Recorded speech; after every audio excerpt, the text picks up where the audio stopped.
Hey there, fellow classic comic collector. As always, I'm Scott Harris King, and today, bit of a weird one. I've got some weird, flowy anime hair going on here. Something weird is happening with my mustache, and something even weirder is happening with the comics that I'm showing you today. I haven't really been buying that much recently off of eBay, but I have been picking up a few odds and ends. Also, just some odds and ends from places like Kickstarter and other places. So, I'm not really sure at the end of this video what it's going to have in it because it's sort of a catch-all for all the little weird things that I've been picking up here and there. But I thought I'd start with what I do have. I've got a few packages in, some new stuff, some back issues, some new back issues. And we're going to start off with a series that I've talked a lot about on here recently when I'm talking about creating my own comics and working on Kickstarter. My series Cthulhu versus Uncle Sam, the first issue was just funded on a Kickstarter, as you know, and I had a guest artist that did a variant cover for me by the name of Ryan Mendoza, and he is the regular artist on this series. It's Miskatonic High, and I just picked up issue 1 and issue 2 of Miskatonic High. The cool series. The title kind of says everything if you're into the Cthulhu mythos. This is something where I have some or most of these issues in digital form, but I just don't really like reading things digitally, so I decided to go ahead and get the physical copies. I do have, now, they're up to issue 11, all funded through Kickstarter, so and they come out regularly. So they're basically using Kickstarter as an alternate distribution system. They're one of the longer running series that is going on Kickstarter, and which is great. Here is, though, a first issue of a new series that I also picked up recently on Kickstarter, and this is the Cyclopean #1. Now, this comes from Hero Shack Comics. In Hero Shack Comics, it's a local self-published people that live out in Western Mass. Or Western Central Mass, depending on how you look at the map. And I've had a chance to meet them before at shows where we were tabling at the same time. And Christopher, the guy who writes and draws the book, this is his main character in a lot of different stuff that he does. It's the Cyclopean, and he's sort of like Superman in a way. He's an alien that comes to Earth, and he's raised by humans, and he's got these superpowers. And anyway, it's a cool book. And finally, here's a series that I've been meaning to complete for a while, and I waited a little too long. And it's Doorway to Nightmare. So here we have issue 2, which is mid-grade, but just barely. These obviously all have great Cthulhu covers featuring Madame Xanadu. So here's issue 2. Here's issue 3. And here's a great cover for issue 4. So these are great. I'm still missing issue 5, and I already have issue 1. So I'm a big fan of Madame Xanadu. I think I've told the story before. I did briefly own one of the few CGC 9.8 copies. Doorway to Nightmare #1. Got it. I spent a lot of money on it in an auction, and the only auction I've ever done. When I got it, it was all ripply and wrinkled inside the case, which you could not see from any of the images on the website, on the auction site. So after some conversations with them, they allowed me to return it and get a refund. Instead, I spent less than 10% of that amount to get a CDC 8.5, and that's what I have right now. And anyway, Madame Xanadu has recently announced there's going to be a TV series. I can't remember if it's an HBO series or what, but there's going to be a Madame Xanadu TV series, and so these started skyrocketing, of course, overnight, and so I immediately jumped on eBay and bought issues 2, 3, and 4 because I've just been waiting to get them for some reason. I never did. So I still need to get issue 5, the last issue of Doorway to Nightmare. I have the Madame Xanadu one-shot that came out a couple years after these. that was supposed to be the first issue of an ongoing series, and then there was a big dispute with the creators. So just need to get that issue 5. So that's what I have for now. Of course, by the time this video airs, I'll have a bunch more stuff. I don't know what it is, but you're about to find out right now.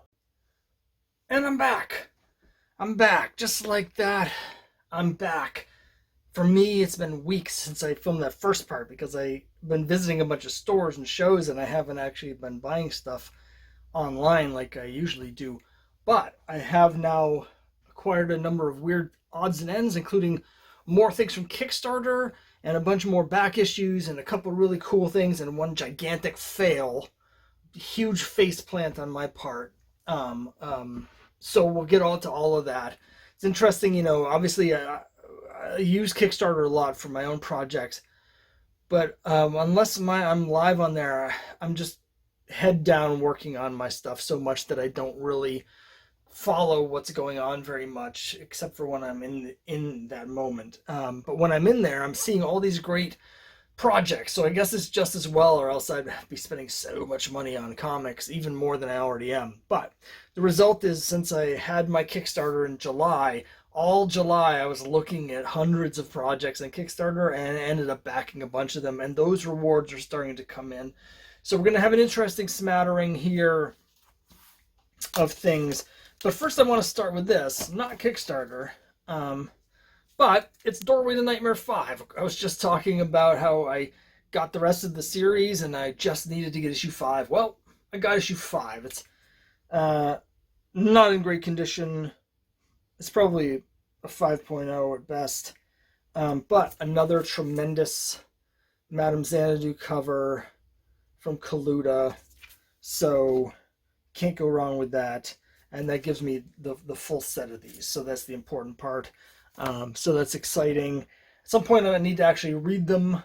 Although honestly, these are comics. I like the character a lot. I love the covers. But since they're to a large degree, you know, horror anthology stuff where she's more of a host figure, whatever. Okay, so here's some Kickstarter stuff. Here's a cool one. It's called El Cabrón Pistolero. And this is El Cabrón Pistolero here. And it's like, this is basically like a Western horror where this Western gunfighter comes into this town and is filled with all of these demons, and he shoots them all. So it's very much got like the feel of like a spaghetti Western, but just mixed with like horror mythos elements and stuff like that. So I thought it was cool. I like the art inside, and it's just got a cool feel to the book. So that was that was one. I'm not usually a horror person, as I was just saying about Doorway to Nightmare, but it was just a cool project that I wanted to support. Speaking of, here's a project I think I've mentioned before, and I'm planning on doing a whole video about comics like this, and hopefully eventually I'll get the creator of this series on as well. But I got all 6 issues and counting. So far there's 6 out of the Sentinels. And what's the Sentinels, you ask? The Sentinels is a really cool project from a guy by the name of Roy Johnson up in Canada. And the idea is basically, what if these Golden Age characters from the 40s, which are now in the public domain, what if they had never stopped being published? What if they had continued to be published? He's not just reviving the Golden Age characters like TNT Todd, which is this character here from the Golden Age, but he's also revived a Golden Age publisher who went out of business in the 50s, Standard Comics. And so you can see here, this first issue of Sentinels is number 267, and the whole idea is that imagining that there had been all these comics and you've just never seen them. So when you read these, it's jumping into the middle of this continuity, and there's references to other titles that are going on at the same time as this that don't actually exist. There's references to back issues that were never actually published. I'm a big fan of this. There's this thing in, with all the reboots and the number 1s and stuff these days that This idea that, oh, new readers don't, when there's so much history, they don't want to get involved because it's too much. But I always loved that. When I was a kid, my first issue of Avengers was 256. My first issue of Fantastic Four was 280, and I started on, X-Men was 195, and I jumped into those, and the thing that really got that would capture my imagination was the continuity, was the backstory and the history, and the idea that there were these decades worth of stories. So that's exactly what Roy's trying to replicate, is the experience of being a kid and getting a comic for the first time that maybe you never read, and you're coming in the middle of it, but the characters have been around and they have a history, with each other and stuff like that. I love a lot of the little touches that he's done here. You can see he's got like a fake price tag over the thing, so it looks like it's a back issue where someone's just put a price tag over it. But I specifically he's copied the DC font and issue number and price box from when I was a kid in the mid 80s. It was exactly like that. You can just see the top of what should say 75 cents, but it's got the sticker over it. It's just like jumping in to starting to read Avengers or Justice League. There's a whole team of superheroes, Earth's mightiest superheroes, although that's not what they're called, of course. They're called the planet's ultimate heroes, the Sentinels. Here's issue 268, which is the second issue. Here's 269. And this is a thing where this is a character from the Golden Age, the Grim Ghost. And so he's sort of a Captain America type figure where he was brought from the 40s into the present through time travel. And in this issue, his arch enemy, Black Sun, who's like a Nazi super soldier, also gets brought into the future. 270 is a story where the evil versions of these characters from an alternate Earth come into the Sentinels Earth, and they battle their doppelgangers. It's very much an Earth 3 thing from Justice League. The feel of these comics is very Justice League, much more so from my perspective than Avengers. Just the feel of the characters and everything. It's very sort of Bronze Age Justice League is the whole feel of the series. Here's 271, which is a cool issue where the original team is reunited, because there's this character, it's called Emulex, and he's one of these characters that can copy everyone's superpowers. So they don't want him to get any new superpowers from the new members, so they bring in the original members to fight him, which I think is a cool conceit. And then 272, and this character is sort of Roy's Superman figure. There's a lot of characters in here from the Golden Age, but he also has mixed them with his own inventions. All these Golden Age characters have sort of been updated so that they feel like characters from the Bronze Age. And so the new characters that are in here are Bronze Age type characters. So anyway, it's a lot of fun. Like I said, I'm going to do a whole video about not just the Sentinels, but there's actually a whole sort of movement you may not be aware of that I think a lot of you would be really interested in reading the comics, of people who are doing this sort of thing, not just with public domain characters, but with their own creations, but specifically doing Bronze Age style books. So there's a couple other publishers that similarly are bringing characters from the Golden Age and doing comics now with Golden Age characters, but they're specifically emulating the feel and look and storytelling style of Bronze Age books from the 70s and 80s. So I think, again, I don't want to see too much more. I have more to say about the Sentinels and those other titles, but that's a whole video to look forward to. I'm just waiting. One of the other Kickstarters I'm waiting for is from a different publisher that's doing something similar. I love Roy's dedication to the conceit. Inside these, they have letter pages from back issues that never really happened or were never really published. He's got excerpts from previous issues. He has the cover galleries, stuff where you can see what these what issue 1 looked like in 1964 or whatever. So it's really cool. So I just read those the other night, and again, I'll hold another video.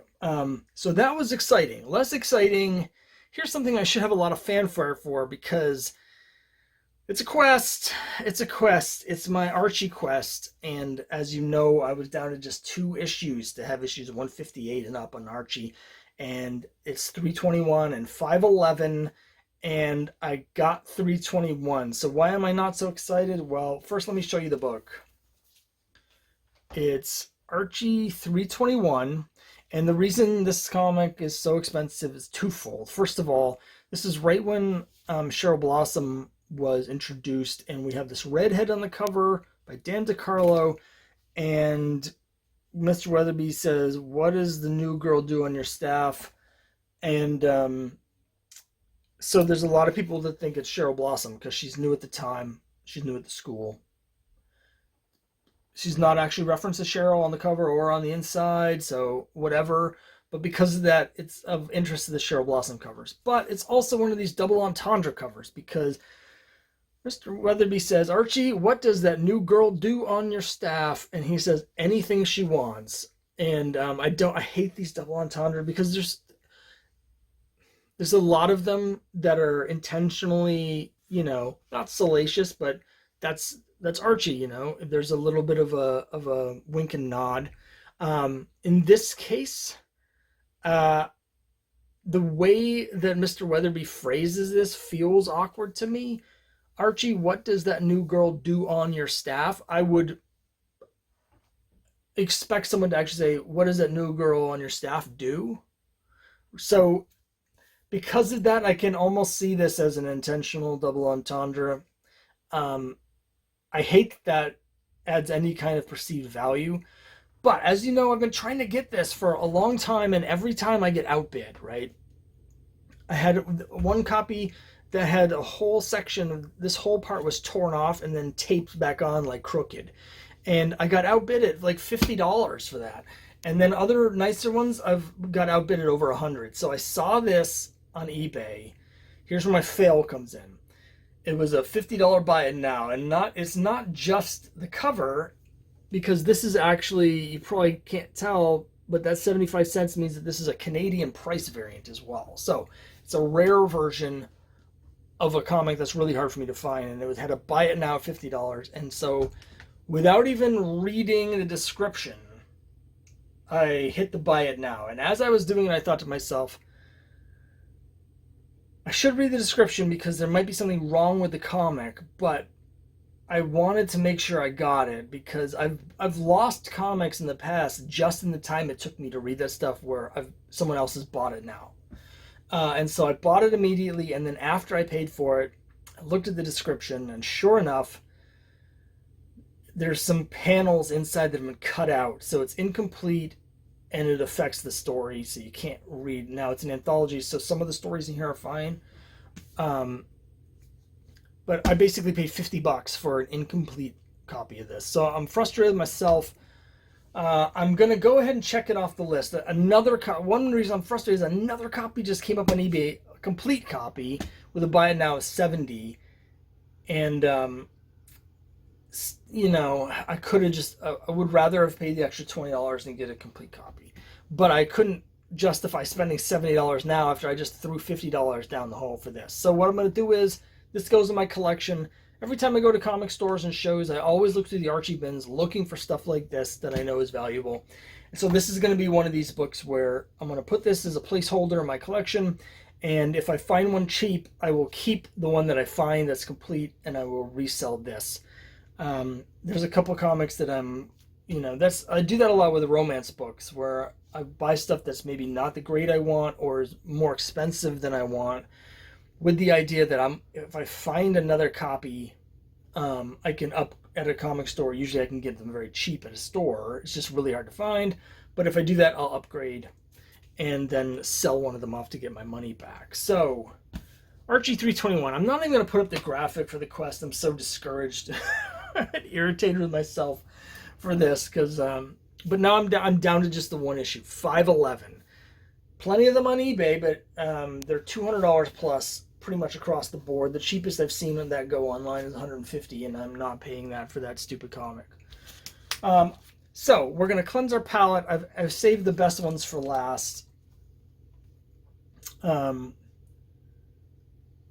me just show you this one first. This is part of a lot of 2, and I'll show the other one last because that's the coolest one. It's Romantic Secrets.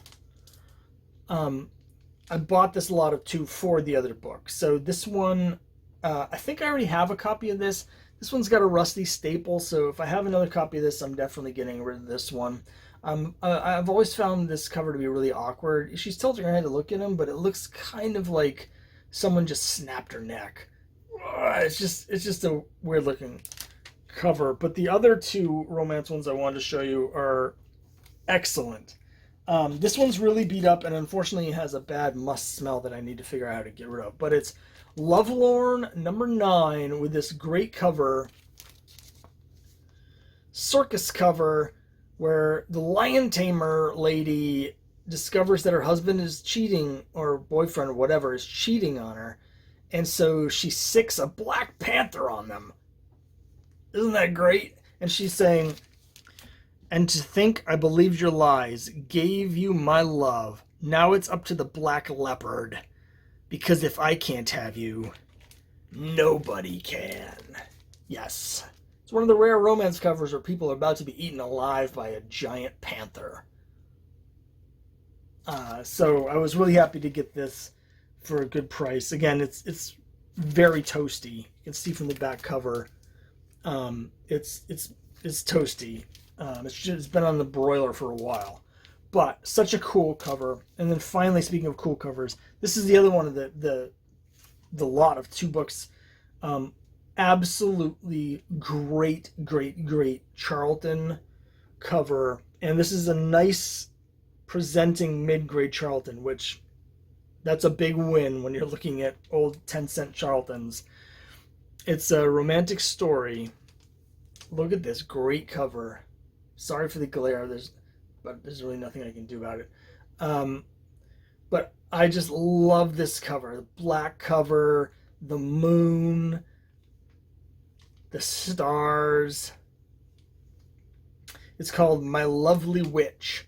So I think this is like magic stars and stuff. And then look, as if this wasn't enough, such a beautiful cover. You can see here that the man is crying. There was a while ago on the CGC forums where some of us romance people were putting our heads together trying to think of romance covers where the man is crying. And we could only come up with a couple. This is one of only, like, you can count on one hand, I think, romance covers where the man is crying, because that's about all we could come up with, is 4 or 5. In terms of crying men, this isn't the best example. There's a great issue of, I think it's Lovelorn, actually, that has the crying man on the cover, and I haven't been able to get a copy of that yet. They're online, but they're like $40, and I'm holding out for something a little bit nicer. But it's such a tremendous cover. It's got everything. The only thing that could make it better is if it didn't have this stupid thing across the top, because Charlton loved to put these contest blurbs and crap all over their covers. But otherwise, absolutely gorgeous. As soon as I got this, I put it on display in our living room on my comic display stand because it's a work of art and I love it. So that's it for this time. Thanks very much for watching. Next time around, I'm going to have some more store visits. The store visits next time are going to be a little bit different because not only was I not able to take any video inside either of the 2 stores, I only bought 3 comics. However, my wife was with me and she bought a giant pile of different comics. So I'm going to show you next time what my wife bought at the comic stores. So that's something to look forward to. And until then, of course, I'll have more videos between now and then. But until next time, thanks for watching.